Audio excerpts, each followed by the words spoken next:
بسم اللہ الرحمن الرحیم۔ حج کے استطاعت کے متعلق تھوڑی تفصیل۔ اللہ رب العالمین نے سورہ آل عمران آیت نمبر 97 کے اندر ارشاد فرمایا، وَلِلَّهِ عَلَى النَّاسِ حِجُّ الْبَيْتِ مَنِ اسْتَطَاعَ إِلَيْهِ سَبِيلًا۔ حج بیت اللہ کرنا ان لوگوں پر اللہ کا حق ہے جو اس کی طرف سے جانے کی طاقت رکھتے ہوں۔ اگر کوئی شخص مالی طاقت تو رکھتا ہو لیکن جسمانی طور پر سفر حج کے قابل نہ ہو تو اس پر لازم ہے کہ وہ اپنی جانب سے کسی ایسے شخص کو حج کرائے جو پہلے اپنی طرف سے فریضہ حج ادا کر چکا ہو۔ حضرت عبداللہ بن عباس رضی اللہ تعالی عنہما کا بیان ہے کہ حجۃ الوداع میں ایک قبیلے کی ایک عورت آئی اور کہنے لگی، اے اللہ کے رسول صلی اللہ علیہ وسلم، میرے باپ پر حج فرض ہو چکا ہے لیکن وہ بہت بوڑھے ہیں اور سواری پر بیٹھنے کے قابل نہیں، تو کیا میں ان کی طرف سے حج کر لوں؟ رسول اللہ صلی اللہ علیہ وسلم نے فرمایا، نعم حجی عنہ، ہاں تم اس کی طرف سے حج کر لو۔ صحیح بخاری حدیث نمبر 1513 اور صحیح مسلم حدیث نمبر 1334۔ اسی طرح حضرت عبداللہ بن عباس رضی اللہ تعالی عنہما کا بیان ہے کہ نبی کریم صلی اللہ علیہ وسلم نے ایک شخص کو سنا جو کہہ رہا تھا، لبیک ان شبرما، تو آپ صلی اللہ علیہ وسلم نے پوچھا، شبرما کون ہے؟ اس نے کہا، میرا بھائی یا میرا رشتہ دار ہے۔ تو آپ صلی اللہ علیہ وسلم نے پوچھا، کیا تم نے خود حج کیا ہوا ہے؟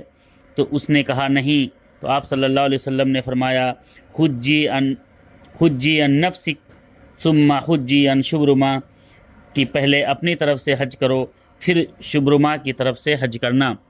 یاد رہے کہ عورت کے لیے ان شرائط کے علاوہ ایک اور شرط یہ ہے کہ سفر حج کے لیے اسے محرم یا خاوند کا ساتھ ہونا میسر ہو۔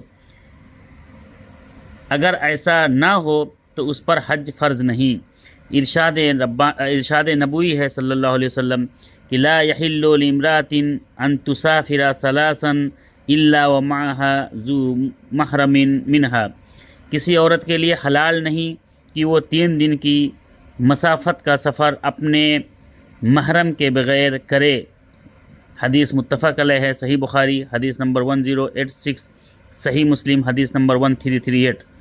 یاد رہے کہ جب کوئی شخص ان شرائط کے مطابق حج کی قدرت رکھتا ہو تو اسے پہلی فرصت میں حج کر لینا چاہیے اور اگلے سال تک اسے مؤخر کرنا یا ہٹانا درست نہیں ہے، کیونکہ رسول اللہ صلی اللہ علیہ وسلم کا فرمان ہے کہ من اراد الحج فلیتعجل فإنه قد یمرض المریض وتزل الزالة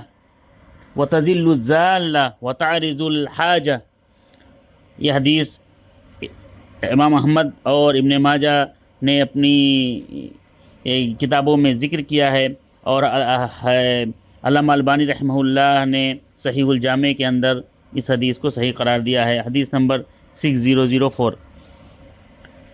یعنی جس آدمی کا حج کرنے کا ارادہ ہو تو فرضیت کے بعد جیسے ہی اس پر فرض ہو وہ جلدی کر لے، کیونکہ ہو سکتا ہے کہ وہ کوئی بیماری میں مبتلا ہو جائے یا اس کی کوئی چیز گم ہو جائے یا اسے کوئی ضرورت پیش آ جائے جو آئندہ حج کرنے پر مانع ہو، حج نہ کر سکے جس کی وجہ سے۔